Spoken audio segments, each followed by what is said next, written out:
Deixa eu ver. Olha, professor Zacarias, eu vou te contar que aqui tem muita gente, eu vou esperar mais um pouquinho para te falar de onde são, porque eles estão baixando, como você disse, estão baixando, né? Vai tocando que eles vão descendo. Se você tivesse feito o que eu pedi, botar uma musiquinha, ia descer mais rápido. Né? Um tamborzinho ia baixar mais rápido. Um batuque. Um batuque. Ui, alguém está dando microfonia. Conseguiu, Ozenir, entrar? Cadê o Ozenir? Eu consegui, agora vou desligar o celular.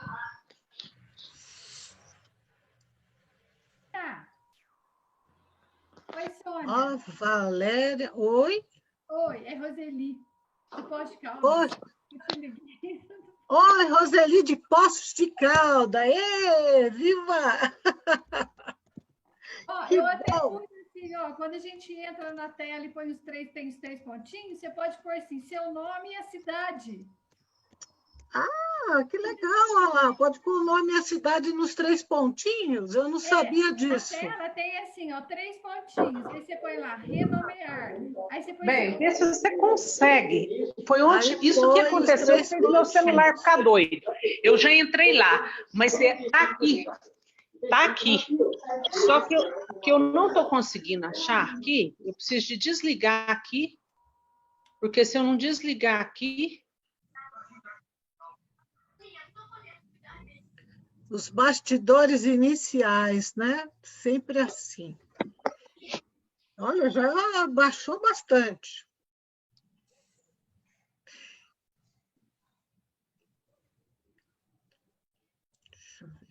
Gilmar chegando, bem-vindo, Gilmar. Dione chegando, Maria Gueda chegando. Olha, bem-vindos, bem-vindos. Tá bom, fale com eles. Que bom. Deixa eu ver aqui. Por que tem essas letrinhas pretas em cima de mim? Ah. Cadê o Gilmar, que é daqui de Curitiba? Que é o nosso Gilmar líder. está ali. Bom, você fale com eles agora. Tá. Boa noite, Dione. Tudo bem? Boa noite. Tudo joinha. Feliz em te ver mais uma semana aqui conosco. Também. Se quiser ver Obrigada. a cara, eu virei para ver. Elta chegando. Olha lá, gente. Vai pôr no nominho aí da cidade, que daí eu sei de onde são, né? E a Roseli ensinou que se for nos 3 pontinhos, você coloca o seu nome e ainda a cidade. Né? Só Aí por facilita. renomear. Lá no Renomear, vírgula, a cidade fica muito bacana. isso aí. Ai, ai. Então, vamos. Acho que podemos começar, William? Oi, Sônia. Oi, gente. Boa noite. Sônia, pode ficar à vontade para fazer suas considerações iniciais, tá? Tá, estamos aqui uns minutinhos, né? 19h31, para estar recebendo. Olha só, Tamara, com a família toda, eba! Isso aí, a família.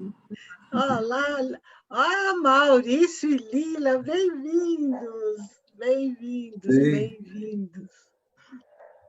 Gente, isso vira uma família, né? Toda semana aqui a gente vai construindo uma família.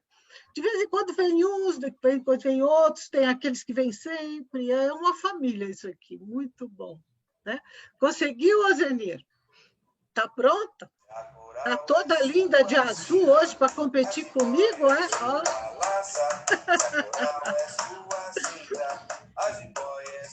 Oi, Sônia. Boa noite. Thaís falando.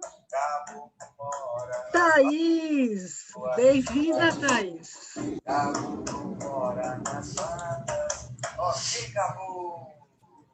Ok. Ainda quer a musiquinha? Pode pôr a musiquinha aí, vai, vamos lá. Põe a musiquinha. Ok, caboclo. Se a coral é sua cinta, a jiboia é sua laça. Se a coral é sua cinta, a jiboia é sua laça. Que zoa, que zoa, que zoa aí. Caboclo mora nas matas. Que zoa, que zoa, que zoa aí. É uma criancinha. Ai, ai. Bom, gente, vamos começando, né? Já estamos com 66. Hoje baixou rápido aqui o povo, né? Baixou muito rápido. Eu quero dar para vocês aqui bons ventos a todos, bem-vindos, né? Estou muito, muito feliz de estar aqui com vocês nessa sexta-feira, novamente. Feliz por estar dentro do espaço da Unipaz. Alguém desativou aqui o meu som, é? Não. Está dando para ouvir? Tá? Feliz de estar com vocês, né?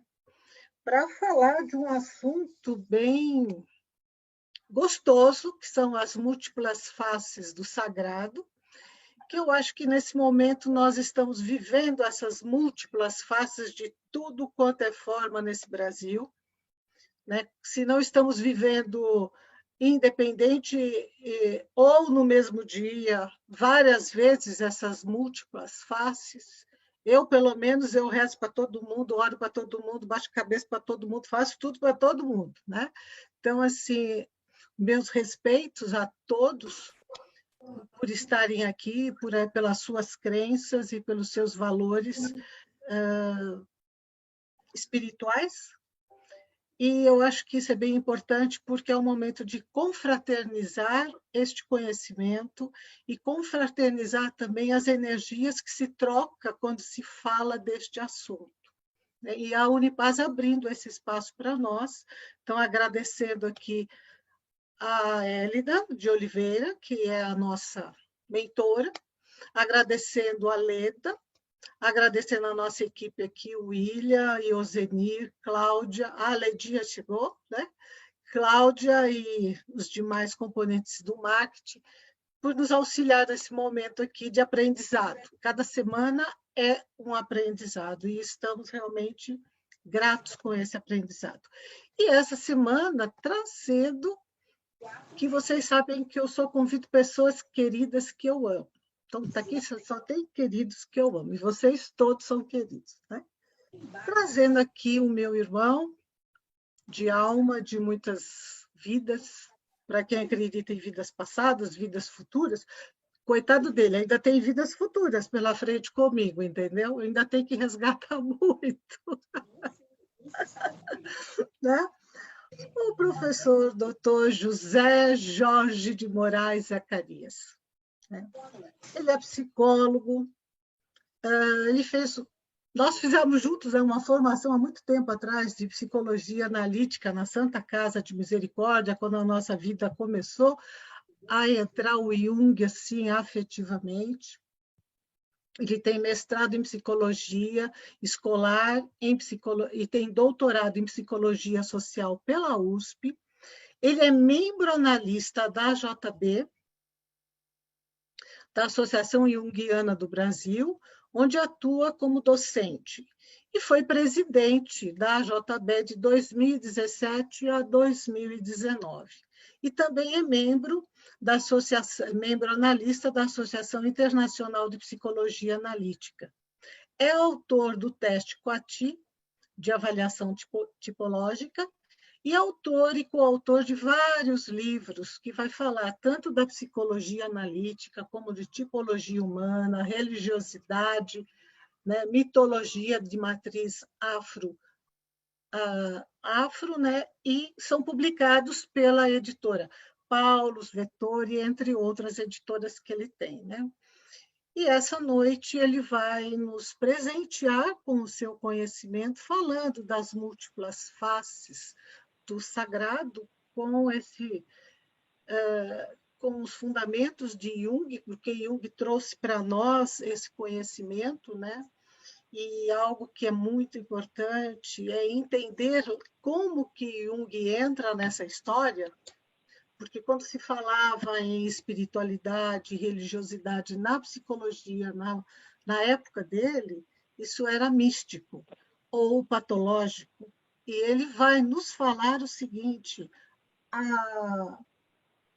a espiritualidade, né, a relação com o sagrado, ele faz parte do criativo do ser humano, né? Então, ele vai introduzir o sagrado na psicologia como fazendo parte da nossa psique, parte da nossa essência enquanto ser humano. Eu necessito do sagrado, ele faz parte de mim, ele vibra em mim.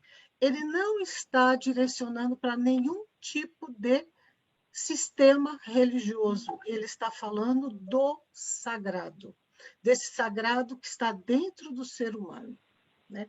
E é isso que nós vamos aqui aprofundar um pouco mais como é esse ser humano e como ele faz esse seu religar e como ele vibra dentro desse momento, né, que estamos vivendo e que, de repente, eu percebo, né, se eu estiver com um viés errado, Zacarias ajuda a corrigir, que, de repente, a humanidade acordou para o sagrado, né? Ela acordou. E o acordar faz parte de ter a cor do sagrado em nós. Então, meu amor, a palavra é toda sua, nos encante com o seu conhecimento.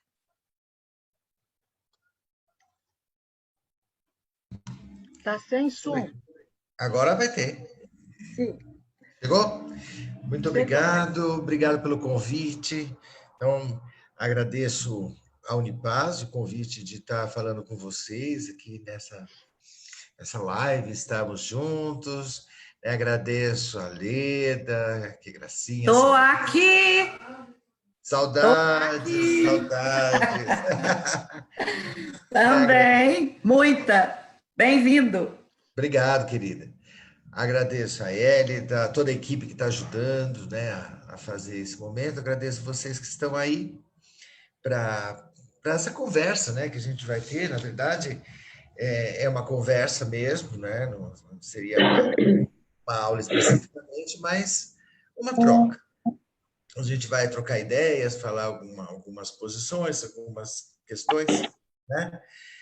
E aí, mantenham o vídeo ligado, que eu quero ver a cara de vocês, tá? Senão a gente tem a impressão que está dando aula para espíritos, né? Então, vendo vocês, estou vendo vocês, né? Não estou falando pro nada. Bom, a questão da religiosidade, né? Que muitas vezes é dito religiosidade ou espiritualidade, né? Se usa os dois termos, né, para se falar da mesma questão. Ela é algo que vem como intrínseco da natureza humana, né? E nesse sentido, Jung vai colocar a função religiosa, né, ou a religiosidade ou esse sentido de transcendência no mesmo nível dos demais instintos que a gente tenha, como sexualidade, como fome, como agressividade. Então, a espiritualidade ou a religiosidade, ela é instintiva no ser humano, faz parte da dinâmica da psique, né? Tanto quanto, né? E essa ideia do sagrado, né, para Jung, vai ser a ideia de algo que transcende. Ele vai dar o nome de luminoso, né? Algo que tem numen, algo que transcende o corriqueiro, transcende o diretamente observável, algo que está atrás daquilo que a gente consegue ver e que expressa o mundo em paralelo, o mundo mítico, né? O mundo que está além. Lá nos primórdios, vamos passear um pouco, lá nos primórdios, é onde vai surgir as primeiras expressões do sagrado, né? Eu quero deixar claro aqui que quando eu falo religiosidade, eu não estou falando de religião, né? Porque religião é uma estrutura racionalmente constituída, né? Tem um sistema de crenças, de regras, tem um sistema de ritual e tudo isso, né? Então, religião é uma coisa, religiosidade ou a expressão do sagrado ou o sentido do sagrado dentro de cada um é outra coisa. É uma experiência com o transcendente, né? Que é muito além do que a religião. Aliás, é muito engraçado, você pode pegar 10 pessoas que frequentam a mesma igreja, né? Vamos pegar uma igreja, né? Cada um tem um sentido do que é o sagrado para si. Embora todos estejam, grosso modo, seguindo as regras, né? O texto, as crenças básicas, mas se você for perguntar e querer... olha lá. Oi? Sim, agora tem que jogar para comer, meu Deus do céu. Quem? Pelo amor de Deus, aí. Opa, Professora, eu sugiro silenciar o grupo enquanto estiver passando conteúdo para evitar interrupções. As interferências dos espíritos. Isso. Aí silencia enquanto estiver passando conteúdo, é melhor. Tá bom, Caio. Obrigado, Caio. Pessoal, vamos desligar os microfones, não as câmeras, só o microfone, tá? Por favor. E também quero avisar que nós estamos com a nossa sala, já que interrompemos, com a nossa sala lotada e que estamos ao vivo pelo YouTube. Hoje estamos estreando ao vivo pelo YouTube, né? Então, estamos modificando muita coisa na nossa vida aqui. E as perguntas vocês escrevem no chat, que depois eu vou fazendo conforme vai acontecendo, tá bom? Sônia, então, obrigado aí pela ajuda. Sônia, só te interrompendo, né, Thaís? Você e a Ozenir, que são anfitriãs, vocês têm o poder de silenciar todas as pessoas, tá? A Ozenir está fazendo isso. Tá bom. Tá, obrigada, Thaís. Então, voltando lá onde a gente estava, a diferença entre o que é a religião e o que é a religiosidade é a experiência de cada um com o sagrado, vai ter particularidades que é do indivíduo, né? Embora pertença ao mesmo grupo religioso, você tem um conjunto de crenças, né? De fé, mas, na verdade, a tua experiência pessoal vai ser muito individual, né? Então, a gente está falando de espiritualidade, religiosidade, no sentido da experiência do indivíduo e não de um conjunto de crenças instituído que a gente chamaria de religião, tá? Bom, então, lá nos primórdios, né, lá nos nossos ancestrais, quando a gente ganhou consciência, né, autorreflexiva, ou seja, quando a gente caiu do paraíso, né, enquanto a gente estava naquele paraíso, no Ouroboros do paraíso, a gente não tinha consciência das coisas, nem de que estava nu, né? Se a gente seguir pelo mito judaico-cristão de Adão e Eva, a gente tinha consciência nem de que estava nu lá naquele momento. A hora que a gente come, a gente não, né? Eva e Adão comem o tal do fruto e separa o conhecimento bem do mal, começa a ver toda a separação entre consciente e inconsciente, e a gente ganha consciência. Então, lá naqueles primórdios, quando a gente tinha consciência, né, os antropólogos geralmente dizem que a expressão da religiosidade surgiu quando as primeiras pessoas olharam para o cosmos e perguntaram quem fez tudo isso, né? Olharam para as estrelas e tentaram imaginar quem fez as estrelas, o cosmos e tal, né? Eu acho que não foi bem assim. Eu acho que o sentido foi outro, né? Porque até você formular uma questão, né? Quem que fez isso, né? Demanda muita coisa. Eu acho que eles olharam para o cosmos e fizeram,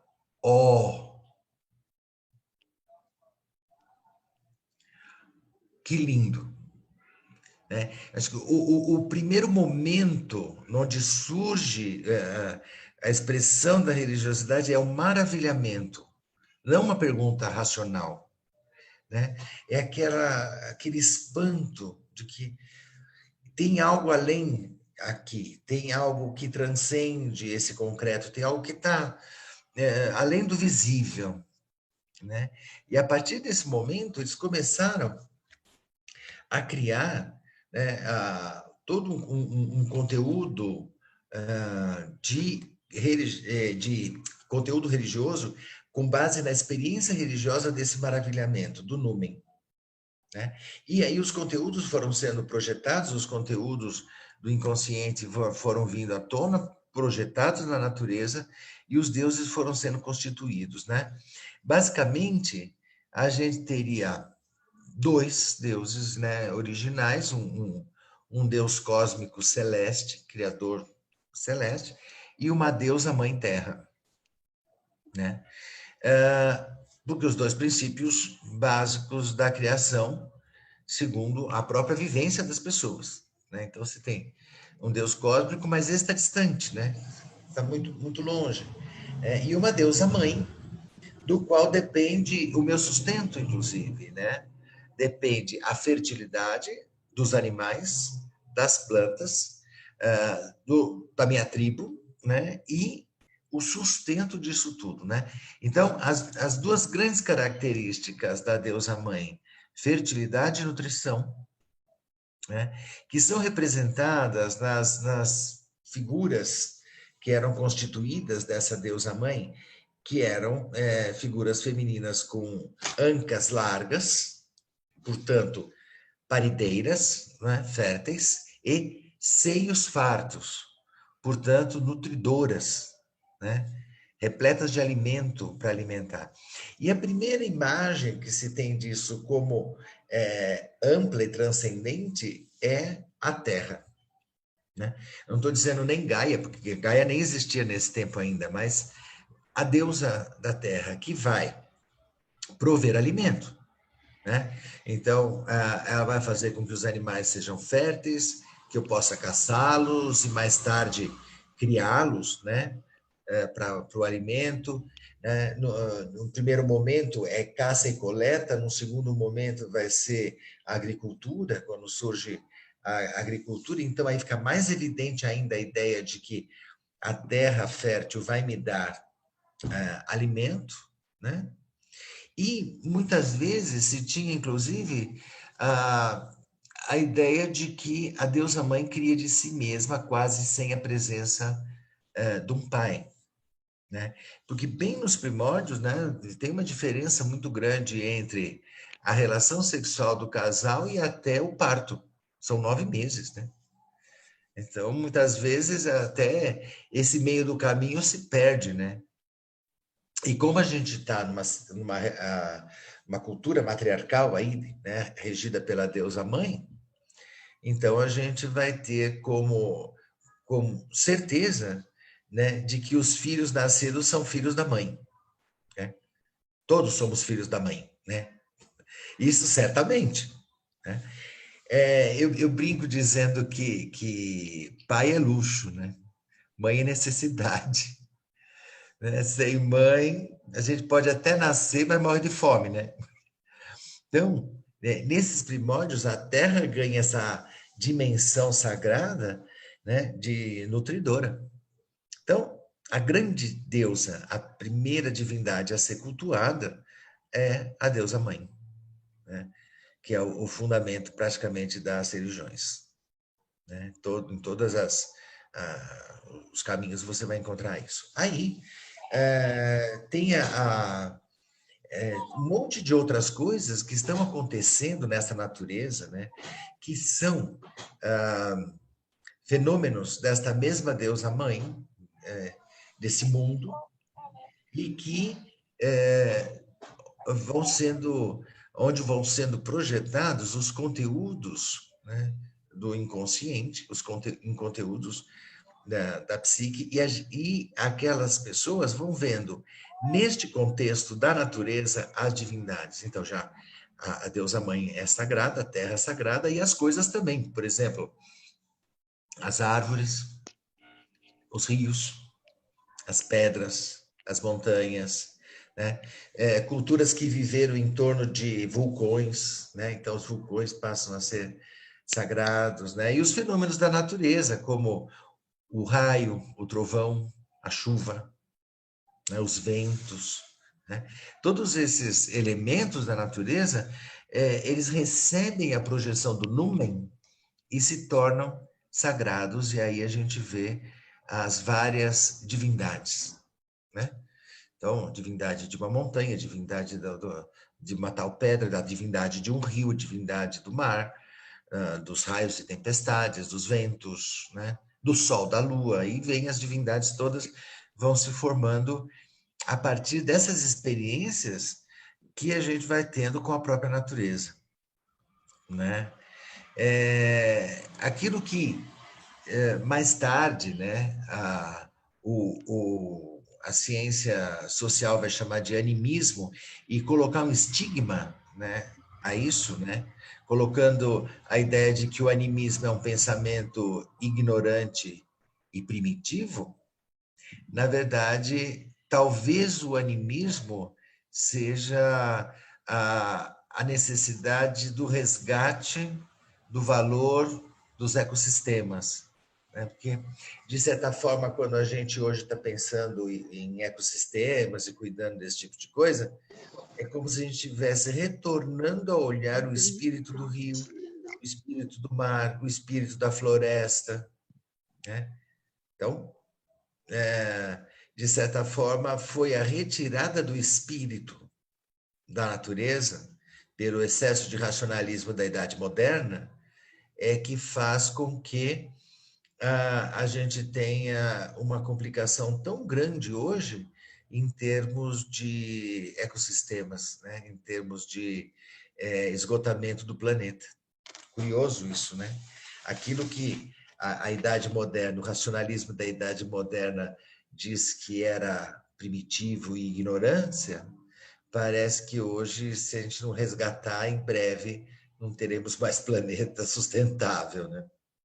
Mas voltando para lá, a gente estava falando da floresta, né, e tudo. Então, a própria experiência da floresta é muito curiosa, porque durante o dia a floresta é um lugar tranquilo, né? Afinal de contas, eu posso entrar na floresta, eu vejo os animais que estão na floresta, né? Eu ouço o ruído deles, os pios, os cantos, os gritos. Eu olho, eu vejo o bicho, sei que bicho que é e tal. Então, é razoavelmente tranquila a floresta durante o dia. Mas a floresta à noite muda completamente de figura. Por quê? Eu não consigo enxergar o que tem lá. É meio perigoso, né? Os sons que a floresta emitem à noite são completamente diferentes dos sons do dia. Então, não são aqueles bichos que eu conheço, né? E uma característica da psique é preencher com o conteúdo inconsciente aquilo que não está consciente, né? As lacunas de percepção, elas são preenchidas por projeções da própria psique, da psique inconsciente. Então, esses gritos, né? Esses gritos, esses uivos, essas coisas que estão acontecendo na floresta à noite, né? A gente vai começar a ver ali uma atividade sobrenatural. Deuses, espíritos, fantasmas, demônios, tudo começa a aparecer nessa floresta, né? Mais ou menos, a gente tem uma deusa que ajuda a gente, né, a olhar um pouco isso, que é a lua, né? Quando ela está de bom humor, né? Então, assim, quarto crescente está melhorando o humor, lua cheia está de bom humor, ilumina um pouco melhor a floresta, tal. Quarto minguante, ela está ficando meio atravessada, né? E a lua nova é a pior de todas, é a lua negra. É aquele momento onde a lua está com raiva da humanidade, é o lado obscuro dessa lua, né? Que é entendida na maior parte das culturas, né? Em algumas outras não, mas na maior parte das culturas é entendida como uma deusa, então ela é feminina, né? E é o momento da lua negra, que é o momento da mãe devoradora ou destruidora, que é o momento terrível, é o momento, né, que depois, mais para frente, vai surgir a imagem de Lilith, por exemplo, associada à lua negra, Ishtar, as deusas do submundo, né? As deusas que vão para o fundo da terra, né? As deusas da escuridão. Que a escuridão é uma experiência humana também. A gente convive com a noite e a gente tem medo da noite, né? Então a solução foi fazer uma fogueira, né? Ficar em volta dela. Então a gente fica ali em volta, né? Para tentar se proteger das assombrações que tem na floresta, né? Eu não sei o que tem lá. Eu tenho medo daquilo. E na minha imaginação eu vejo os fantasmas. Eu vejo coisas terríveis que vêm dessa floresta, né? Já se sabia, por exemplo, já desde os primórdios, né, que os mortos continuam vivendo em algum lugar, né? Pelo simples fato de que, desde lá dos primitivos, a gente sonhava com os mortos, como hoje a gente sonha com gente morta, né? Todo mundo já sonhou com gente morta, né? E lá os nossos ancestrais também sonhavam com gente morta. Qual é a lógica mais direta? Os mortos estão vivos. Já que ele apareceu no meu sonho, o morto está vivo em algum lugar, talvez o mundo dos mortos. Né? E daí vem todo um preparo, um cuidado com os mortos, né? Que é fazer o enterro dos mortos. E a gente vê isso lá nos primórdios, já começa esse culto aos ancestrais. Então, cultuar aqueles que morreram, aqueles que vieram antes de mim. Depois, quando se estabilizam os grupos, cultuar aqueles mais antigos do grupo que morreram. Então, começa um culto aos ancestrais, um culto aos fantasmas, então, né? Já desde dos primórdios, né? É meio estranho, mas a gente pode brincar com a ideia de que os nossos ancestrais das cavernas tinham uma ideia quase kardecista, né? Então, tinha os espíritos, tinha os mortos, e eles estavam numa vida e havia toda uma relação com isso. Num certo momento, dentro do grupo que estava ali, né, reunido e tal, ia aparecer um camarada com uma maior sensibilidade para entrar nesse mundo do inconsciente, para entrar nesse mundo dos sonhos, nesse mundo mítico. Alguém que simbolicamente entraria nessa floresta à noite para entrar em contato ali com os habitantes da floresta, né? Sejam os espíritos, sejam os fantasmas, as divindades, tanto faz.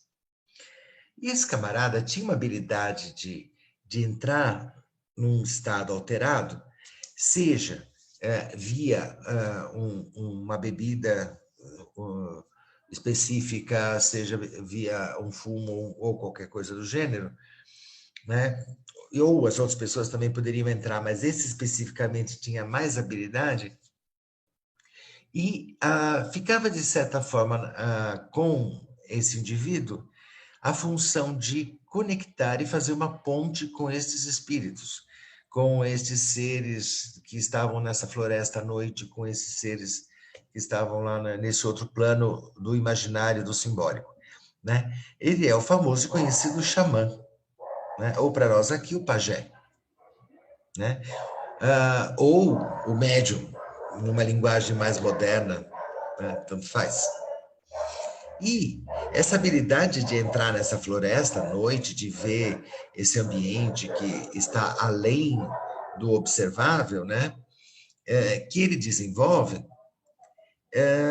então ele vai em busca de informações, né? Por exemplo, visões a respeito de processos de cura, de remédios, de determinados rituais, de eventos que poderiam acontecer.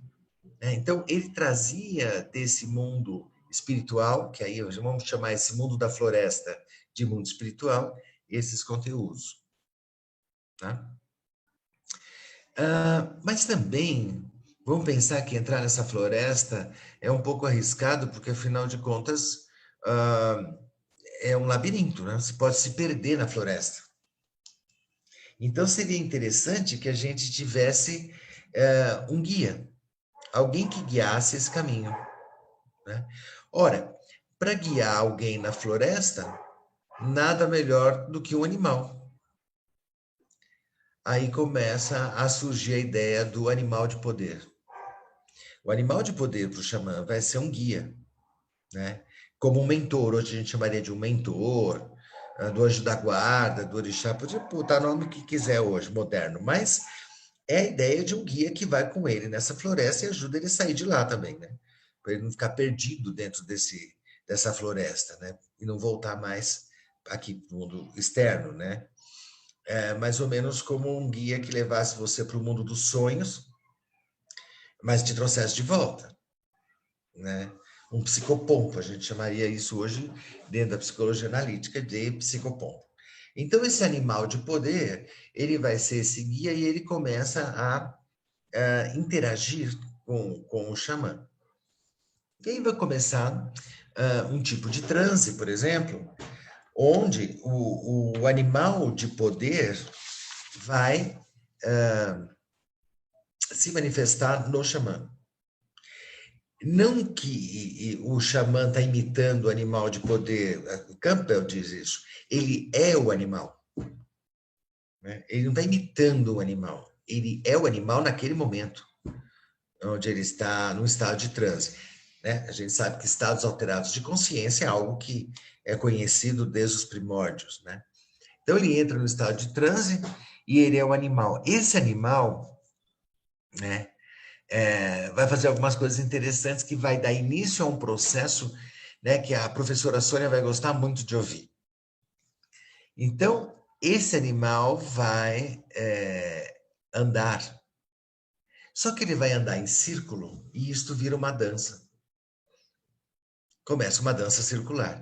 Então, o animal está dançando, certo? Fazendo um círculo. Aí a gente tem o início de uma das artes, né? A dança. Aí alguém vai começar a bater num tronco, em algum lugar, para acompanhar os passos desse animal, mesmo porque a dança dele é binária, forte e fraco. É como a batida do coração, é como a respiração, né? A base é sempre o número 2.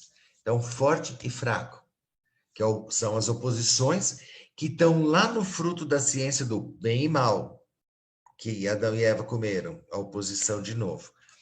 Aí alguém começa a tocar um tambor, pode ser que alguém resolva entoar o canto do animal.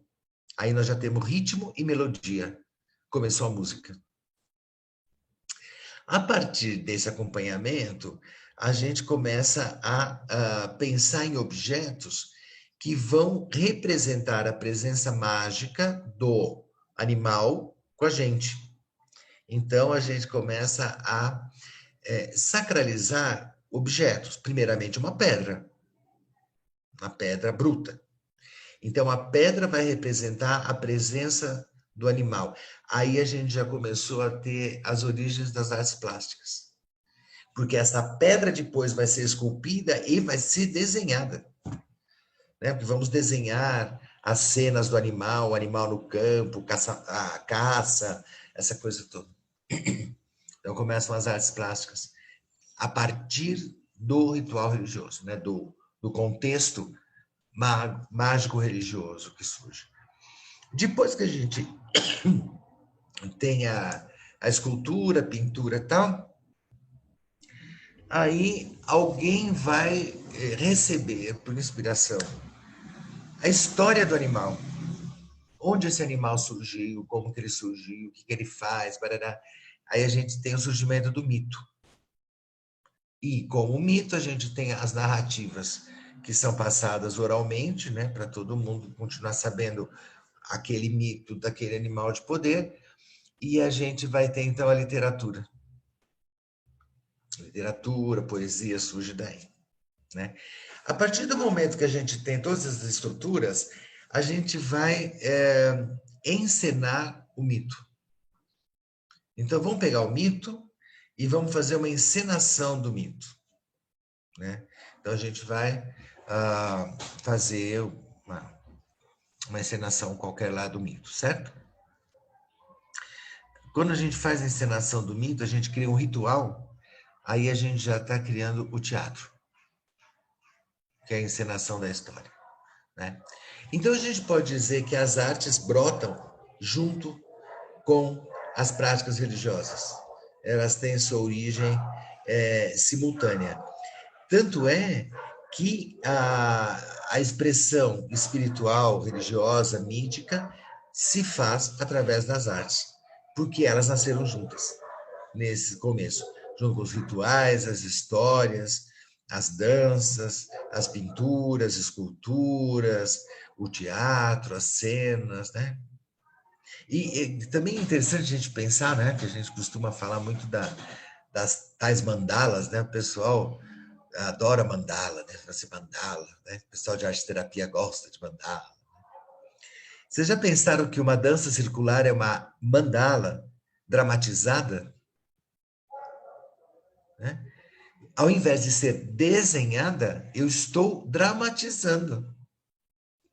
Uma dança circular é uma mandala vivenciada. Né? Em vez de desenhar, eu estou sendo parte da mandala. Né?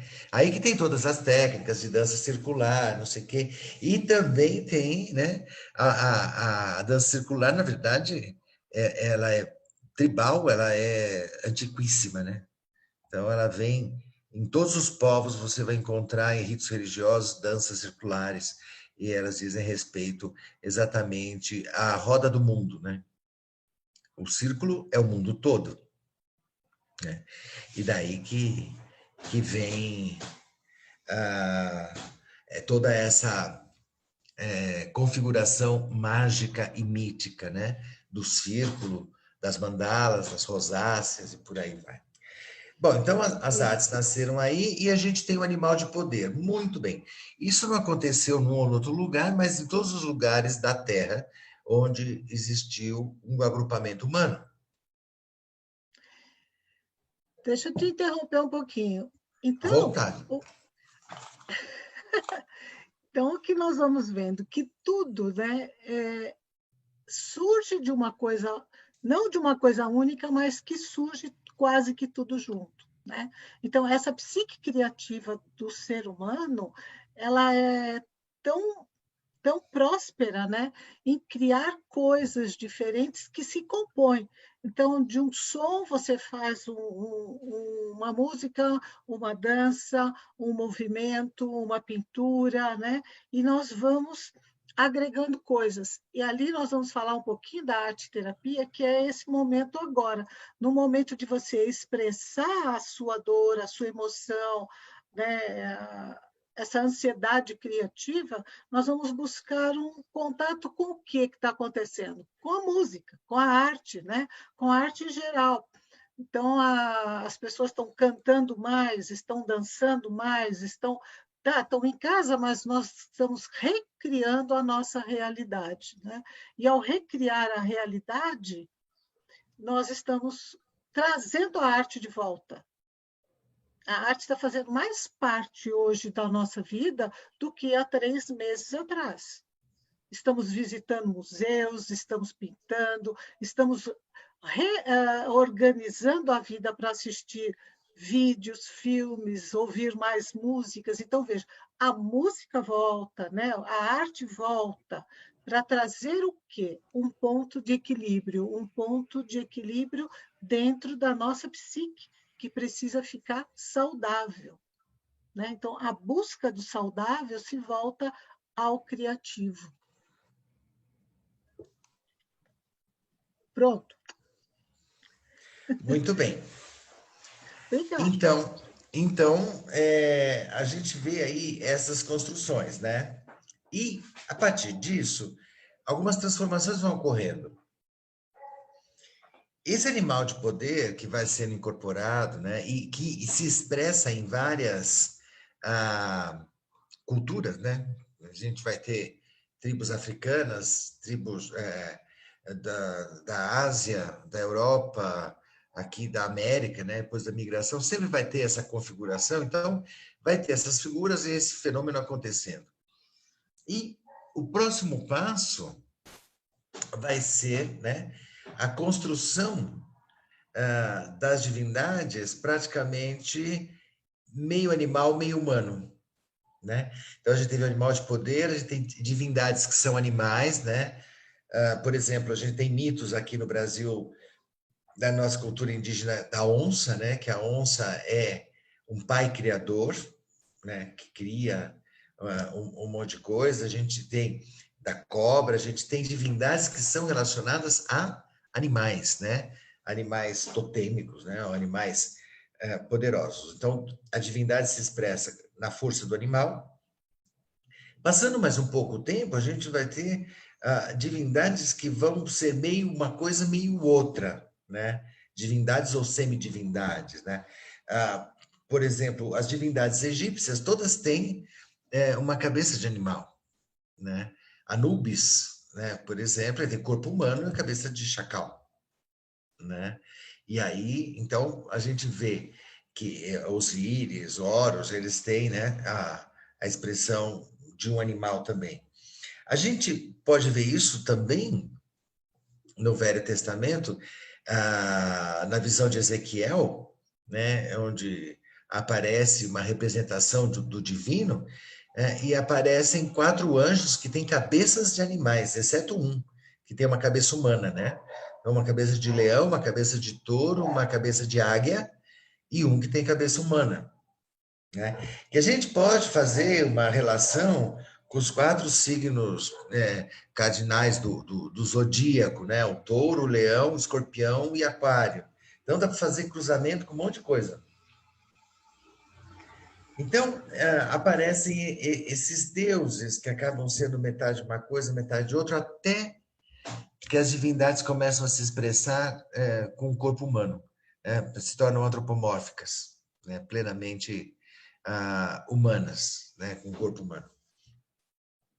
E, apesar delas estarem com o corpo humano, esse corpo humano, o conjunto das divindades, né, tem a projeção dos povos onde elas surgem, né? Então, por exemplo, vamos pegar um exemplo do raio e do trovão. O raio e o trovão, eles são elementos que estão presentes na maioria dos lugares da Terra, né? Tem poucos lugares que não tem tempestade, a maioria tem, né? Então, a presença de raio e trovão suscitou a construção da imagem de divindades relacionadas ao raio e trovão, né? Porque é uma experiência luminosa, né? Mesmo a gente aqui cercado de para-raios, né? A gente mora em cidades, né? A gente sabe o quão perigoso é, mas não deixa de se assustar com isso, né? Se cai um raio, um para-raio bem em cima do seu prédio, você toma um susto, né? Agora, imagina isso no campo, né? Imagina isso sem os para-raios, né? É um risco muito grande, né? O raio é perigoso, né? E assustador, é tremendo, né? É fascinante, né? Porque é lindo de ver um raio, né? Mas é tremendo, como diz o Rudolf Otto mesmo, né? Que foi colocado aqui.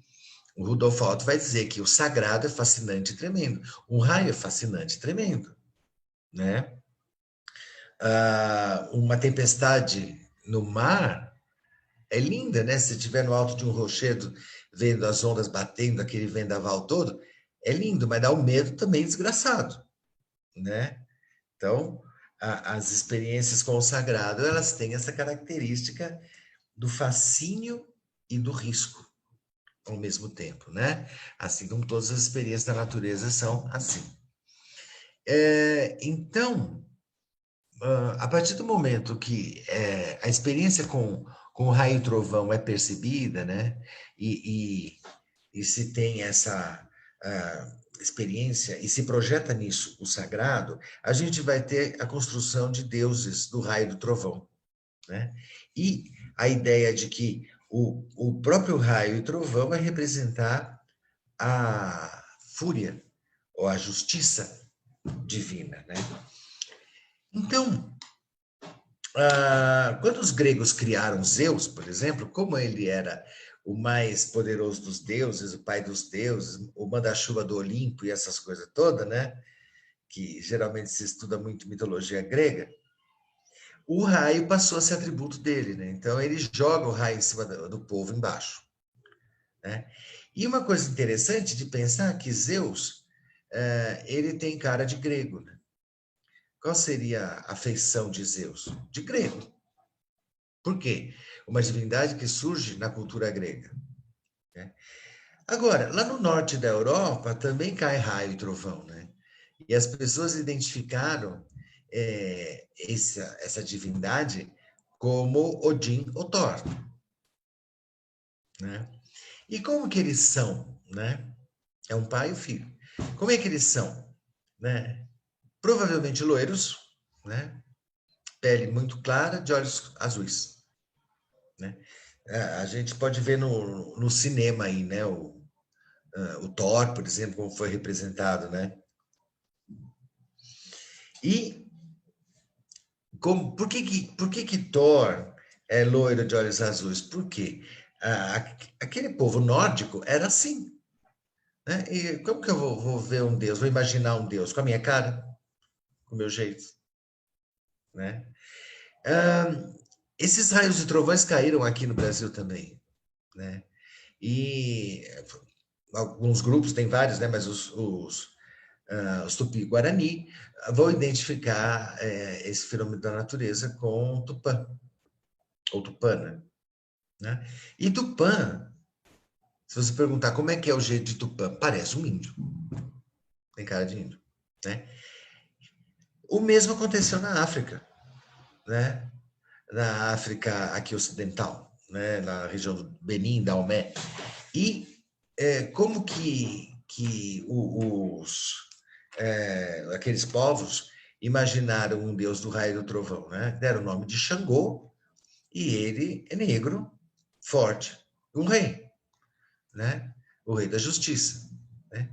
Agora, como é que a gente consegue imaginar, né? A gente que tem uma visão meio universalista, às vezes, das coisas, porque a gente acha que tudo tem que ser muito universal, porque a gente tem essa percepção vinda do cristianismo.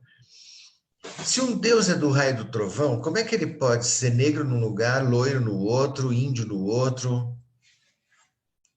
Isso não pode, né? Porque só existe um Deus do raio e do trovão.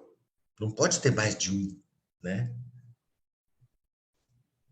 Não faz muito sentido, né? Para a nossa forma de pensar ocidental, judaica cristã, né? E por que não faz muito sentido isso, né? Porque o sistema judaico-cristão é monoteísta. Então, quando a gente está falando das várias divindades que tem, né, nas várias culturas, né, de acordo com a própria estrutura e característica e os estereótipos do próprio grupo que identifica esses deuses, a gente também está num sistema politeísta, né? E o mundo começou politeísta, né? Não foi mono, né? Eles têm todo uma questão poli, né? Então, a imagem das divindades, embora tenham sido construídas pelas pessoas, elas se originam do númen, não se esqueçam disso, né? Senão a gente vai entrar numa visão mais antropológica, social, dizendo que os seres humanos é que criaram as divindades, que elas não existem. A gente que inventou os deuses, né? Mas por que eu ia inventar um negócio se eu não tenho um impulso para criar isso, né? Esse impulso é o instinto religioso, o numen que me faz ver o transcendente. Aí, quando eu vou dar uma forma para o transcendente, eu dou forma com base naquilo que eu conheço. Tá? Então, não foi algo aleatório, né? Dizer assim, vamos inventar deuses. Não é assim. As pessoas viam um transcendente no ambiente, na natureza, no mundo. Vinha este numen, essa experiência de que há algo além. E a partir disso, bom, como é que a gente vai imaginar isto? Essas imagens começaram a se formar no inconsciente e brotam, só que, lógico, a referência vai ser o próprio indivíduo. Tá? Então, eu quero fugir daquela ideia que a humanidade inventou os deuses para sua própria dominação e para subjugar os povos. Isso pode ser válido dentro de sistemas de religião instituída, mas não em termos da expressão religiosa natural do povo. Aí não dá para dizer isso, né? Por exemplo, há uma devoção imensa ao Padre Cícero e ele não é um santo reconhecido pela Igreja Católica, mas o povo sente a transcendência ali, né? Existe uma devoção muito grande a Santa Sara, Sara Kali, e ela não é reconhecida como uma santa católica. Mas o povo adora, entende? O povo adora e cultua as divindades que eles sentem como verdadeiras. Não precisa ser algo instituído por uma religião organizada. Pode ter semelhanças, mas tem o jeito da expressão de cada um, tá? Então, esses deuses todos não foram inventados ou criados, mas eles surgem como potenciais da psique instintiva e da natureza. E a partir daí surgem as divindades que vão ter faces diversas. Assim, aí as faces desses deuses dependem de cada grupo, de cada lugar, de cada região. Aí sim, né? Como eu vou expressar isso? Mas o conteúdo vai ser muito semelhante. Então, em muitas culturas, eu vou ter deuses de raio e trovão, como eu falei para vocês, deuses da chuva, do vento. Eu vou ter deuses da água. A deusa mãe está presente em todo mundo, né? Só para lembrar algumas, né? A mais próxima de nós aqui, Maria, né? A Madonna, que é uma deusa mãe, né? Mas a gente pode lembrar de Iemanjá, a gente pode lembrar de Oxum, são deusas mães, né? A gente pode lembrar de Deméter grega, ou Gaia, uma deusa mãe mais antiga aí para os gregos, né? A gente pode lembrar de um monte de outras deusas que representam esse feminino. A Guanin, também, né? Uma deusa mãe. Pachamama, aqui, né? Da cultura inca. Então, a gente tem várias divindades femininas ou deusas mães, né? Assim como a gente tem deusas guerreiras e por aí vai. Sônia quer falar. O Daniel está fazendo aqui uma interferência, né? E ele quer saber assim, falando já dos deuses, né? É possível na imaginação ativa, né, vivenciarmos o divino, ativar a vivência desse divino? E ele também continua assim, é influenciado também pela tipologia, né, se nós vamos criar esses seres pela tipologia. Sim, na imaginação ativa você pode dar de cara com um aspecto do sagrado. Você pode, porque você está entrando no inconsciente, deixando que as imagens venham, né?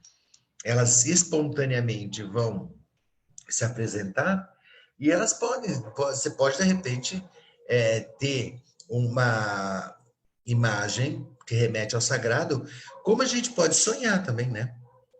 A gente pode sonhar com coisas do sagrado, a gente pode sonhar com experiências místicas durante o sonho, né? E também na expressão artística, quando nós estamos trabalhando com as pessoas, elas podem trazer esse divino para um desenho, para uma poesia, para uma música, né? Então, ele faz parte desse impulso criativo. Sim, pode, desde que não seja muito racionalizado. Né? Você tem que deixar brotar espontaneamente e aí sim você pega e expressa, né? Aí você usa, mas o primeiro impulso tem que ser espontâneo. Então você pode pensar, não, eu vou fazer um anjo, aí você desenha um anjo. Aquilo ali é extremamente racional. Ou você deixar a mente solta e de repente te vem na imagem um anjo esquisito, até, sei lá, com umas asas diferentes e tal. Aí você faz aquilo ali. Aí você está mais pela inspiração, você deixou a imagem brotar. Mas se você pensar racionalmente em fazer alguma coisa, aí não. E o Daniel continua assim, com as 4 funções da tipologia, como as 4 funções da tipologia afetam a busca pelo divino? As funções da tipologia, na verdade, elas não afetam, né, o divino. É que o divino vai se expressar, como ele se expressa, né? Lembra que eu falei antes que era um conteúdo distintivo que vem do inconsciente, ele vai se expressar a partir do inconsciente, portanto, vem pela função inferior. A expressão vai ser mais percebida porque vem pela função inferior. Porque, veja, pela função superior e pela auxiliar, você conhece, isso é consciente, né? Agora, o divino é aquilo que é completamente outro, é aquilo que você não faz a mínima ideia do que seja. Né? Então, vai se expressar exatamente pela função que você menos conhece, que é a função inferior, seja ela qual for. Aí você já respondeu a outra questão, que é pela função inferior que ela aparece. Quer dizer, ela flui de uma forma bem espontânea e não consciente, né? Ela sai ali, ela vai surgindo. Como estou fazendo um desenho e, de repente, em vez de pôr um sol, eu coloco um raio, eu coloco alguma outra coisa, uma chuva com raio, e falo, nossa, não tinha intenção de... Aí ela é de uma forma espontânea, né? Esse processo criativo. Né? Ele quer saber assim, como é que Jung foi buscar essa vivência, esse divino, né? Como ele foi ou por que ele foi buscar esse divino? Bom, Jung era neto e filho de pastor luterano, né? Isso já é uma coisa assim que vai ser importante, né? Então ele já cresceu numa família protestante, né, luterana, mas tinha uma coisa muito engraçada, porque o pai ele era um pastor naquele estilo do pastor profissional, né? Então ele seguia os trâmites da igreja, fazia os cultos, mas não mergulhava na experiência religiosa. Ele era um funcionário da igreja, né? E Jung vivia questionando ele, queria saber mais sobre essa questão da espiritualidade e tudo, e ele não embarcava nessa história, né? Ele não desenvolvia isso. Por outro lado, a mãe de Jung era esquisita pra caramba, né?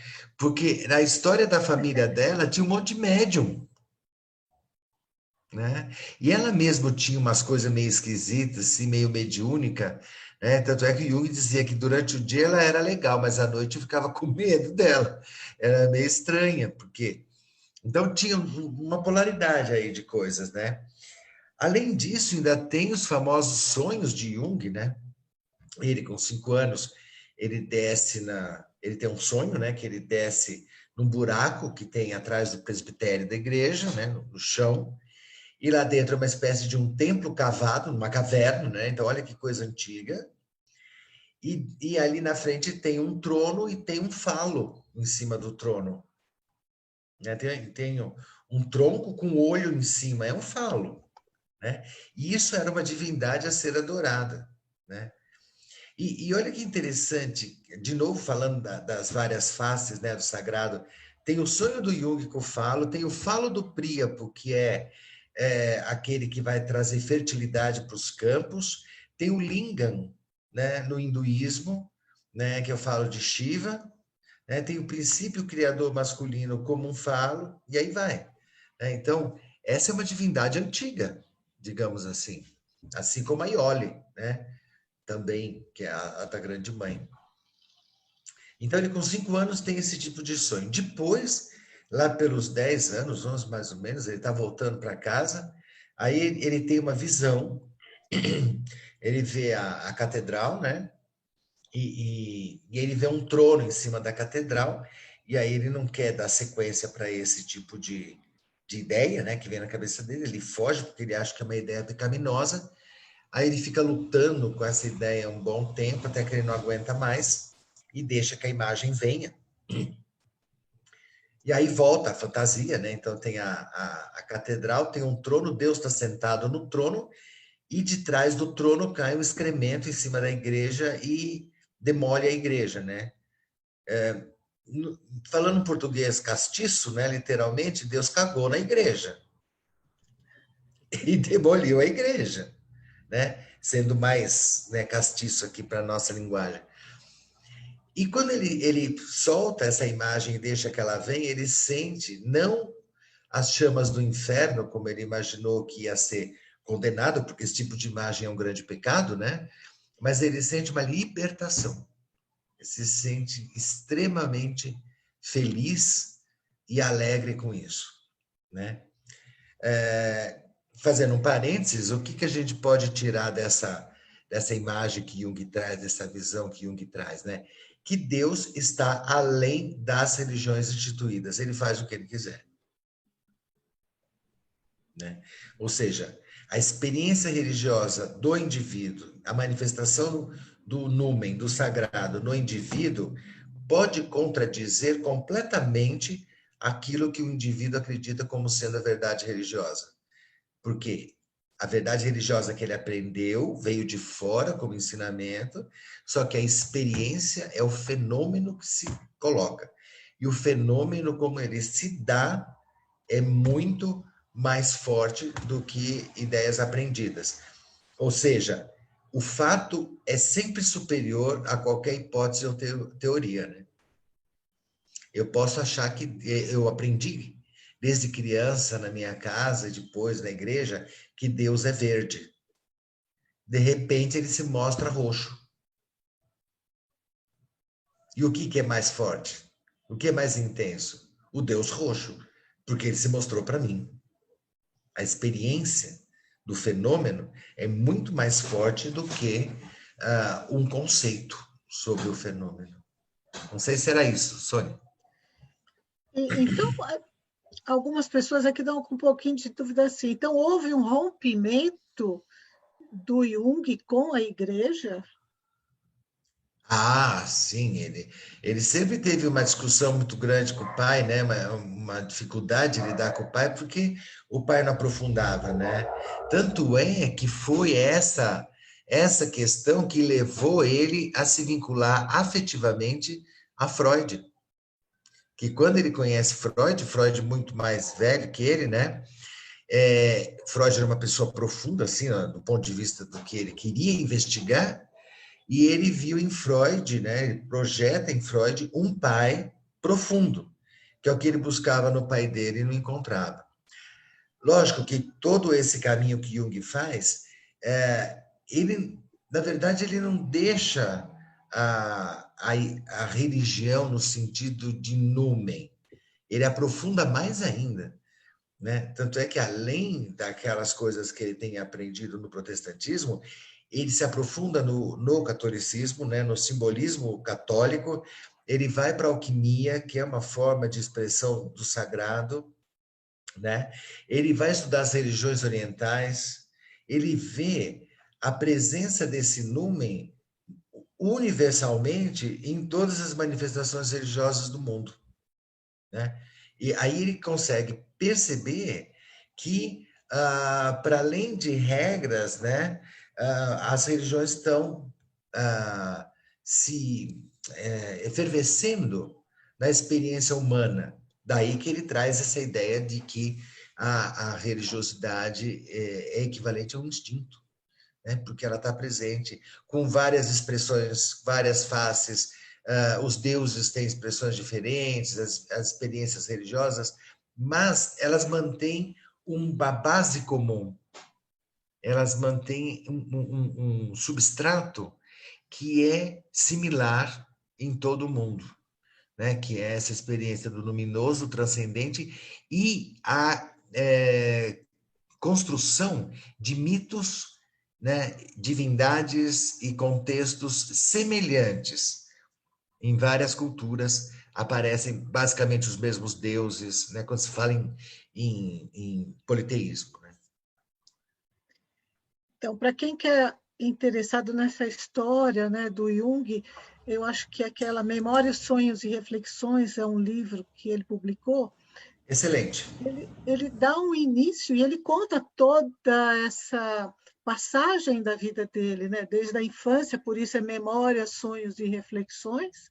Então, já com os seus 80 e poucos anos, ele vai reconstruindo a sua vida através dessa memória. Então, ele traz da memória aquela história de vida de criança. E aqui é importante isso para nós, que trabalhamos com terapias, entender o motivo de se falar da história pessoal do sujeito.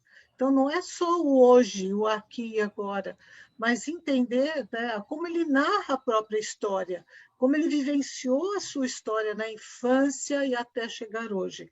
E em Memórias, Sonhos e Reflexões, é um dos primeiros livros que eu gosto que os nossos alunos leiam, porque ali ele conta, quando você conta a tua história, você revive a tua história, você revive suas emoções e vai identificar coisas que ficaram agrupadas, né? Que depois vai entrar lá nos complexos futuramente, na outra parte da teoria. Então, elas vão ficar agrupadas em nossa vida para sempre. Então, temos que resolver. Então, quando o Jung está falando dessas experiências da infância, são nossas experiências de vida também no dia a dia da nossa infância. Muitas crianças e muitos de nós lembramos de fatos de 2, 3, 4 anos, sonhos que tivemos, né? E não damos muita importância para isso. Acho que fazer esse link com o processo terapêutico é muito importante. É muito importante relembrar que nós trazemos essa memória e que está atuando em nós. E a criança ela tem uma facilidade de passear dentro destes caminhos, porque ela não tem ainda muita influência cultural. Então, ela se permite vivenciar, né, algumas coisas, algumas emoções bem fortes. E no processo terapêutico, as pessoas se despem. Ela vem para se despir, ela vem para se revelar, ela vem para se autoconhecer. Então, nós temos que ter o cuidado de lidar ao tirar cada pedacinho dessa veste, cada pedacinho do que foi construído durante esses anos todos. Né? Eu queria que você falasse um pouco mais do luminoso, como que a gente pode experienciar o luminoso, porque é uma pergunta que sempre faz, como eu faço para viver o luminoso? Né? E explica para nós esse luminoso. Como que eu faço para viver o luminoso? É difícil, hein? Bom, então, antes de mais nada, você não faz nada. Isso. Você não faz nada porque você não pode produzir o luminoso. Né? A experiência com o transcendente é algo que te possui, que te toma. Você não chega lá porque quer. Você pode até fazer um caminho para chegar, mas aquilo é algo que está além da sua vontade, porque não é um desejo egóico, não é a consciência que vai querer chegar a Deus. Assim. A gente pode fazer oração, pode fazer ritual, pode fazer tudo isso, mas é o sagrado que vem na gente. É o sagrado que se manifesta. Né? Se ele não quiser, não vem. Né? Você não manda em Deus, né? Você não manda no luminoso. Né? Você fala assim, Deus, você tem que vir. Tem um povo aí que fala, não, porque Deus prometeu, está escrito aqui, ele tem que cumprir. Ele tem que cumprir nada, ele cumpre se quiser. Afinal de contas, Deus é Deus, ele faz o que ele quer, certo? Por definição, né? Se eu não quiser, hoje eu não estou com vontade, não vou fazer nada para você. Não faz, acabou. Não é? Vou contar umas historinhas. Tem uma... uma amiga de uma amiga minha, professora. Então, ela contando que ela tinha uma outra conhecida, que era assim, a menina, né, essa menina em questão, era estudiosa, e só que materialista radical, né? E tudo isso que a gente está falando é bobagem para ela. É bobagem, nada disso existe, tudo isso é o quê e tal, tal.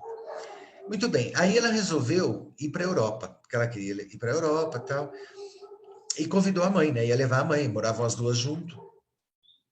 Aí a mãe disse para ela assim, tá, eu topo ir para a Europa se a gente passar em Fátima. Como Fátima? Fazer o quê em Fátima? Ah, não, mas eu quero passar em Fátima, porque eu sou devoto da Nossa Senhora, e já que a gente vai para a Europa, eu quero aproveitar e passar em Fátima, conhecer a catedral, rezar lá para Nossa Senhora de Fátima. Tal. Não, que coisa besta, isso é coisa de idiota, isso é coisa de ignorante, ficar rezando para santa, dar dinheiro para a Igreja Católica, isso é bobagem, isso é ridículo, não sei o quê. Ah, então não vou. Como assim? Não, nós vamos para a Europa, tal, tal. Eu só vou se passar em Fátima.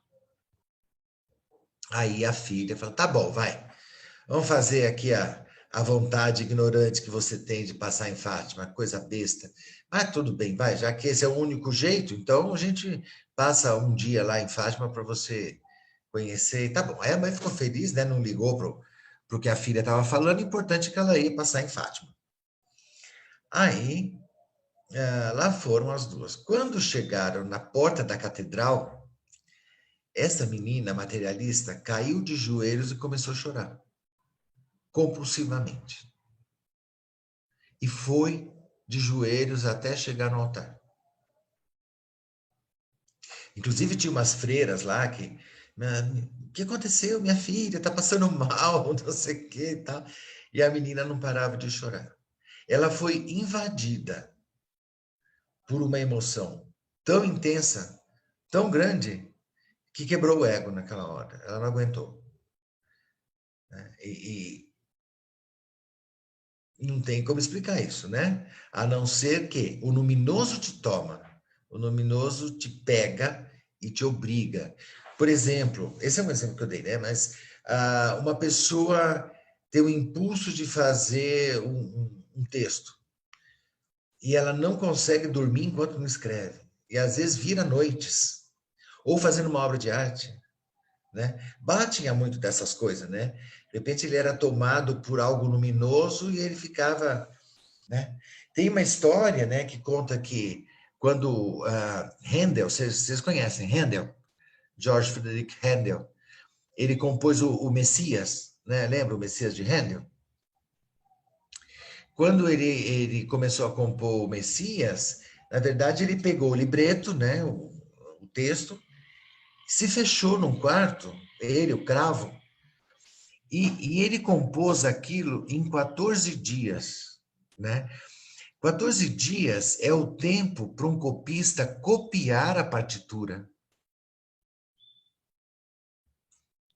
Ele escreveu, ele compôs, parece que baixou na cabeça, sabe? E muitas vezes, né, se narra que quem servia na casa, né, deixava a comida lá e ia retirar intacta, ele não comia.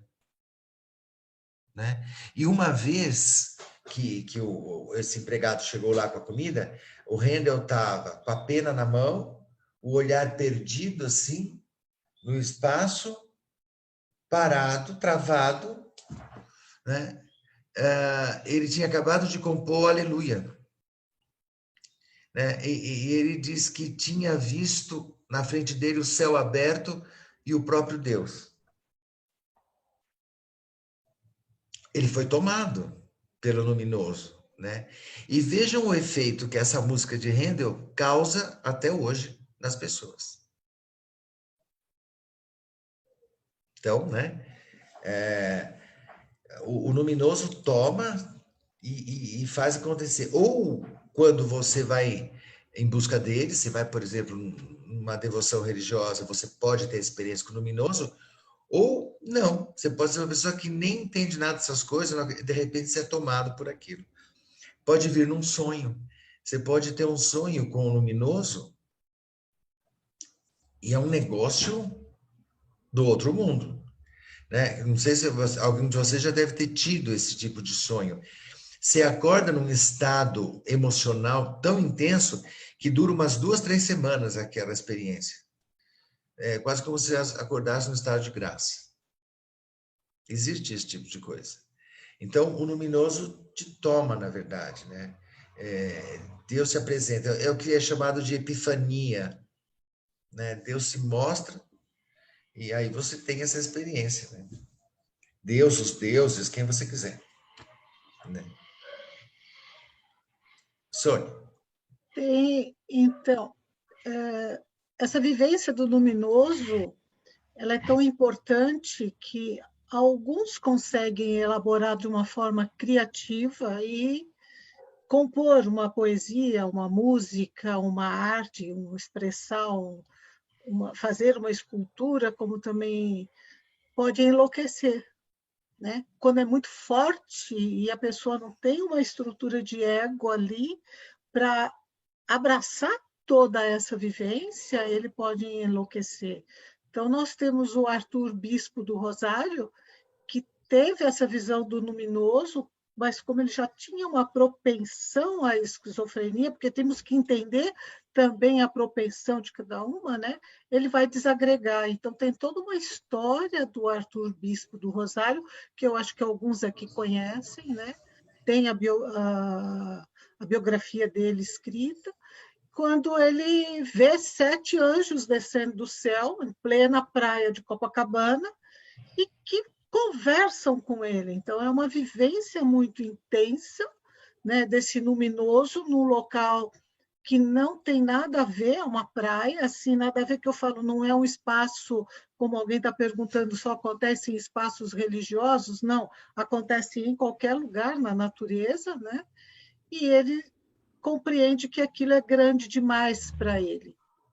E a primeira fuga, né, a forma dele ir, ele vai para uma igreja, e a igreja que está perto, que ele conhece, e ele pede para o padre levá-lo para, né, o sanatório, que é o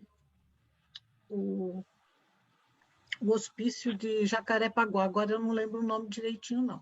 Mas ele vai para lá, ele continua internado durante quase 40 anos, por aí, e continua produzindo arte. Ele começa a produzir arte, ele tem um impulso de produzir arte que ele vai levar para Deus. E durante todo o período que ele ficou lá, que era o período que se fazia lobotomia, eletrochoque, uma série de outros tratamentos psiquiátricos, ele nunca passou por um.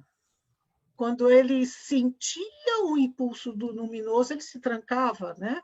Ou quando ele ia entrar no surto, ele se trancava e produzia suas obras. Então, nós temos na literatura também esse outro lado, que é um lado criativo, mas que ele conseguiu desagregar por ele precisar de um suporte, né? Um suporte de ego ali, um ego mais estruturado. E alguém perguntou assim, é possível, através dos rituais religiosos, desencadear o luminoso? Isso acho que vai depender do ritual e vai depender também da entrega da pessoa, do momento, porque não dá para você falar, eu vou neste ritual e vou encontrar o luminoso. O que você acha, Zacarias? Sim, pode acontecer ou não. Você pode fazer um ritual e facilitar isso ou não. Por exemplo, aqui alguém disse que fez um jejum. Isso promove um abaixamento do nível mental. Então, facilita esse contato.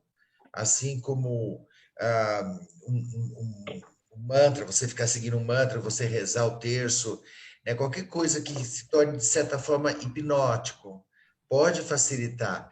Mas é muito semelhante, por exemplo, a ayahuasca, né? Você pode tomar ayahuasca, você pode ter uma visão luminosa positiva ou encontrar seus piores demônios, tanto faz.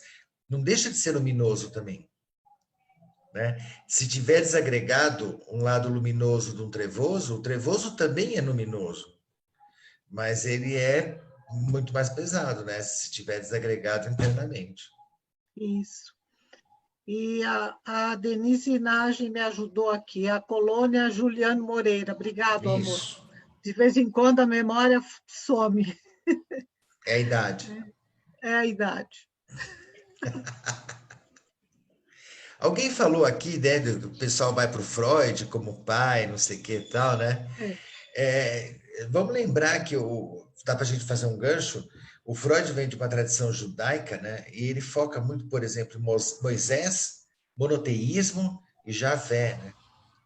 Então, o sistema que Moisés traz, que é a história de Javé, aí já é monoteísmo, né? Tudo se fecha em Javé. E Javé é um homem, não se esqueçam. Então, migra-se do matriarcal para o patriarcal, né? E a gente tem o monoteísmo como um patriarcado, né? Deus é homem, não tem filhos, né? Porque essa história de chamar Javé de pai só existe no Novo Testamento, no Velho Testamento não existe isso de pai. Deus é Deus. Ele é um rei, um déspota, ele manda e acabou, né? Isso é o Velho Testamento. Quando chega no Novo Testamento, aí vai ser a reformulação de Javé com o cristianismo, né? Que, teoricamente, é monoteísta, mas na prática não é, né? Porque você tem um Pai, um Filho, um Espírito Santo, e ainda tem a Virgem Maria, tem a deusa, né? Então, o cristianismo que já vai sofrer influência, né, do mitraísmo, das religiões greco-romanas e tudo isso, então já faz uma revisão disso tudo, né? Aí retorna um pouco do feminino, que é a Virgem Maria, que é a deusa, né? Mas no sistema patriarcal do judaísmo estrito, é só o pai. Por isso que era fácil de ver o pai no Freud, né? Então, Javé, o espírito guia, pois é, isso já é uma releitura, né? Porque Javé, no contexto, ele era o Deus único, né? Então, essa é uma leitura que a gente já faz hoje, né? Dentro de uma visão já espiritualista, né? Que Javé era um espírito guia. Mas, pelo amor de Deus, também era um espírito guia muito bravo, né? Eita! Javé era muito bravo, mandava matar, fazer guerra, né? Era uma divindade belicosa, né? Diferente de El Shaddai, que era o Deus de Abraão, que era muito mais tranquilo, que ele ia jantar com Abraão. Tem lá no Velho Testamento que ele chegou um dia com mais 2 anjos do lado, aí sentaram lá com Abraão, comeram, se divertiram. El Shaddai era muito mais amoroso, né? O Javé é meio bravo. O povo era primitivo, sem dúvida. Então, e eu posso considerar que o luminoso é igual ao divino? É o que a Lília quer saber. Sim, luminoso e divino. Lumen é esse poder energético, psíquico, que representa a transcendência, completude. Então, ter um lumen é ter uma luz. Vamos imaginar algo com uma luz em volta, uma aura. Esse é o lumen. Então, lumen e divino é semelhante. E aí, Naê está te perguntando se, quando eu sou escolhido por uma divindade umbandista, eu posso relacionar isso com o luminoso? Ué, uma divindade já não é humana, né? É luminoso. Então, mas quando ela me escolhe, eu posso considerar que fiz uma vivência com o luminoso? Ela te escolhe como? Ela chega para você e fala, gostei de você, ou ela incorpora em você? Posso complementar a pergunta? Sim. Ao vivo? Não, porque, na verdade, eu trabalho com restauro e a pessoa que veio à minha casa me havia dito que eu tinha sido escolhida para fazer o restauro dessa divindade, né? Que foi o vulto, como eles chamam, né? da Cabocla Mariana. E quando eu cheguei para fazer esse restauro, para mim foi uma experiência muito grande, porque no local, né, que eu fui fazer o restauro, a escultura era maior do que eu, muito pesada, por sinal. E quando eu cheguei lá, a pessoa, né, que lida no espaço, ela conseguiu levantar a escultura para que eu pudesse restaurar, assim, num peso que corresponderia a mais ou menos 6 pessoas para levantar a escultura. Fiz o restauro, tudinho, né? E quando eu estava de férias, passado, digamos, uns 3 meses, eu fui levada para o luminoso, né? Que eu acredito que seja esse espaço que eu fui escolhida para que, por ela, né? Por ela, agradecendo. Então, como se eu fosse, o meu espírito fosse transportado, é como você falou aqui, que a pessoa não é escolhida, né? Mas acontece. Pera um pouquinho. Deixa eu entender. Depois de 3 meses, o que aconteceu? Você teve um sonho? Não, eu concluí o restauro. Tá. E eu estava em minha casa, eu estava dormindo, e eu fui levada para um espaço, que eu não sei te dizer, um lugar que eu fui escolhida para ser recebida nesse lugar. Dizem que é o mundo do encantado, eu não sei porque eu não lido diretamente com essa religiosidade. E eles me acolheram com muita música, muito canto, muita alegria. E o branco eu percebia na imagem das pessoas que me receberam nesse espaço, muita paz, muita tranquilidade, muito agradecimento, né? E eu via a pessoa, né, que eu restaurei, o vulto que eu restaurei, e ela se apresentou para mim, né? E eu não sei te explicar a energia que eu senti, entendeu? A energia que tem a ver com o luminoso, o iluminado. Né? A Encantada se mostrou para você, é isso? Sim, sim. A Mariana, né? Encantada Mariana. Sim, mas com outra roupagem, com outra cor, outra denominação, entendeu? E como é que você se sentiu? A emoção, como é que foi? Nossa, eu fiquei surpresa, porque, como eu digo, eu não sabia que eu era tão escolhida, até mesmo para poder ter feito o restauro da escultura. Até hoje, assim, eu me senti com uma energia leve e, ao mesmo tempo, muito agradecida pelo meu talento, pela oportunidade de ter agradado a todas aquelas divindades que estavam lá presentes. Como foi a emoção depois que você acordou desse sonho? Eu senti a leveza, o estado de estar surpresa, de estar num lugar que eu não conhecia, que eu nunca vi, e que a beleza dela me encantava muito.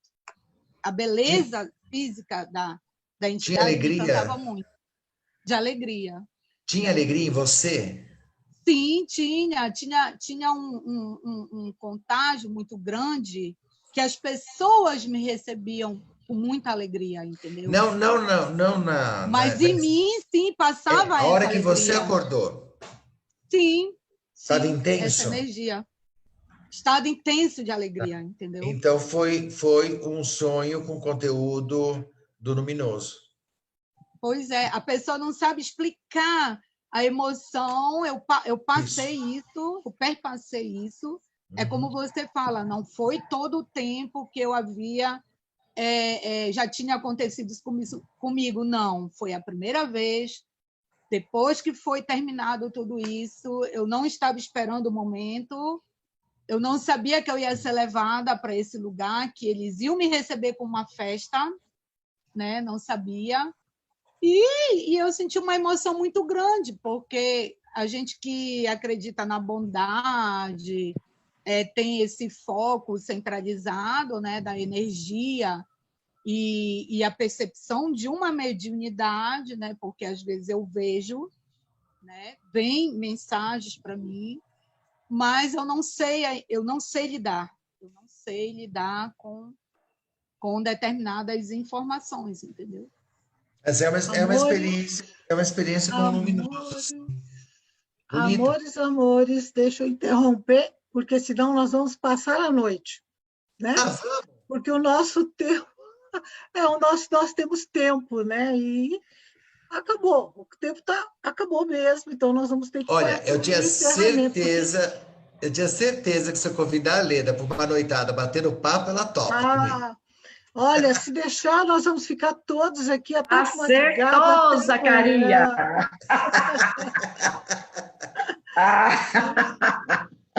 Porque o assunto é maravilhoso, é um assunto que cada um aqui tem uma história para contar, cada um tem a sua experiência, nós passamos, se nós olharmos para a nossa vida agora, nós vamos identificar esse momento. Sabe, às vezes ele passa tão sutil que, como nós não sabíamos, não tínhamos conhecimento dele, ele passa, que é esse momento mágico que acontece, né? Um religar mágico, luminoso, pode vir no sonho, pode vir ao entrar num espaço sagrado, pode acontecer de abraçar uma árvore e encontrar, quer dizer, ele se manifesta de alguma forma, né? Ele tem essa liberdade espontânea de se manifestar. Então, cada um teria muito para falar, tem um monte de gente querendo falar, e eu vou pedir milhões de desculpas, que eu não posso deixar falar mais, né? Porque nós temos que encerrar. Você vê, as lives por aí demoram menos, a nossa é 1h30, e olha, não está dando, viu, Leda? A gente vai ter que passar para 3 horas, está vendo que 3 horas é pouco, depois você viu, né? Então, assim, é muito bom falar desse assunto, né? É muito bom conhecer Jung, é muito bom conhecer a teoria do Jung, porque ele amplia a nossa vida, né? Ele vai amplificar a nossa visão de mundo, principalmente para nós que temos uma sensibilidade maior de lidar com o outro, com os processos terapêuticos, né? De lidar com a educação. Isso faz parte do ser humano que, para quem já estudou um pouquinho de Jung, né, de Kiron, que está em nós, desse arquétipo do curador ferido. Então, é algo que nos envolve muito, que nos seduz, né? Eu vejo os olhinhos de vocês aqui brilhando, enquanto, né, o professor Zacarias está falando, nós estamos aqui brilhando e caminhando junto com ele. Mas vou deixar aqui um convite, porque aqui eu tenho quem já fez o curso de Jung conosco, né, quem já passou pela psicologia analítica, e tem muitos de vocês aqui que não fizeram. Então, tem uma novidade da Unipaz, que nós, para o segundo semestre, agora a partir de agosto, é agosto, né, Leda? A partir de agosto... Segunda quinzena. Na segunda quinzena de agosto, nós estamos abrindo o curso de psicologia online. E aí eu vou deixar vocês com um gostinho de quero mais do professor Zacarias conosco, e com mais outros professores, né, que virão, para conhecer mais o Jung. Então, tudo aquilo que nós oferecemos no presencial será oferecido no online, porque não temos como fazer o presencial. Depois, futuramente, se voltar esse presencial, nós voltaremos a ter o presencial e o online. Então, vocês estão convidados. E também já tem lá no site pequenos cursos de comunicação não violenta, que eu acho que é muito importante todos nós sabermos disso, porque nós estamos numa comunicação violenta, né? Temos a Anice, que já veio falar aqui, quem está desde o começo, falar de sonhos, ela fez também um pequeno curso de sonhos, Jung e autoconhecimento, aí Naê, vamos lá fazer o curso com a professora, né, Berenice Lucone, que está lá. Vamos ter um curso de home office e de astrologia. Esse eu já estou lá, né? Astrologia, que eu estou querendo fazer também, porque tudo fala deste mundo que envolve Jung. Por qualquer caminho que nós formos, a partir do momento que conhecemos Jung, nós vamos vendo que ele ampliou muito o conhecimento teórico, aprofundou a psicologia, ele trouxe para a psicologia o sagrado, né, assim, trouxe o sagrado para dentro da psicologia como algo criativo, algo saudável e não patológico. Então, Jung vê o mundo de forma diferente, né? Ele vai ampliar muito o nosso conhecimento a respeito da vida, do sentir, do tratar com o outro, do estar com o outro. E, pelas experiências que nós temos aqui, quem passou pelos nossos cursos da Unipar ficou mais feliz, não foi, Maurício? Maurício ficou mais feliz quando passou pelo curso da Unipar e os outros alunos aqui conosco, né? Então, aí convido vocês para entrarem no site e verem esses cursos, e também já deixo o convite para a semana que vem. Ó, gente, a sala está ficando cheia logo no começo, corre, porque a sala está ficando lotada, né? E agora, como a sala anda ficando lotada, ampliamos para entrar no YouTube, porque o pessoal estava reclamando que não estava conseguindo entrar, porque só tínhamos 100 vagas. Então, a semana que vem, nós vamos ter o professor Arthur Drischel, que vai falar do quê? Da musicologia aplicada à arte-terapia clínica. Mesmo que você não seja arte-terapeuta, é bom ouvir o uso da musicologia, né? É saber ampliar essa questão de como a música faz parte. Como o professor Zacarias falou, a música faz parte do ser humano. Não é só da clínica, ela faz parte do ser humano, da nossa criatividade, né? Então, eu vou pedir para o professor encerrar. Zacarias. Oi. Oi. Deixe o seu luminoso conosco, porque você é todo luminoso. Muito obrigado por vocês estarem aí. Mais uma vez, obrigado pelo convite. Obrigado, Unipaz. Obrigado, Leda. A querida amiga de cafés e pão de queijo. Obrigado, Sônia, pelo convite. Obrigado a todos que estiveram aqui. Espero que tenha sido uma noite agradável, que vocês tenham gostado da missa, que saiam abençoados, né? Desejo para todos vocês, todos e todas vocês, uma excelente noite, bom descanso. Sonhem com os anjos, como diziam nossos avós, né? E que Deus abençoe a todos vocês. E, gente, olha, teve gente de novo aqui, lá do Sul, Santa Maria, Porto Alegre, Paraná, Curitiba, né? Com Gilmar e mais o Paraná, Ariclé do Paraná, São Paulo, Rio de Janeiro, com a Denise Nagem, que mais que eu só posso conseguir falar mais do que eu consigo ver, né? Belém aqui, representante, Inaé, representante de Belém, mais o Carlos. São Paulo, eu vi que tem bastante gente. E agradecer aqui uma pessoa que foi nossa aluna, minha e do Zacarias, há 20 anos atrás. Silene Maróstica. Saudade, amor. Olha que maravilha te ver 20 anos depois. Saudade. Gente, isso é maravilhoso, né? Então, vamos jogar beijinhos para todos. Vamos jogar beijinho e vamos fechar nossas câmeras.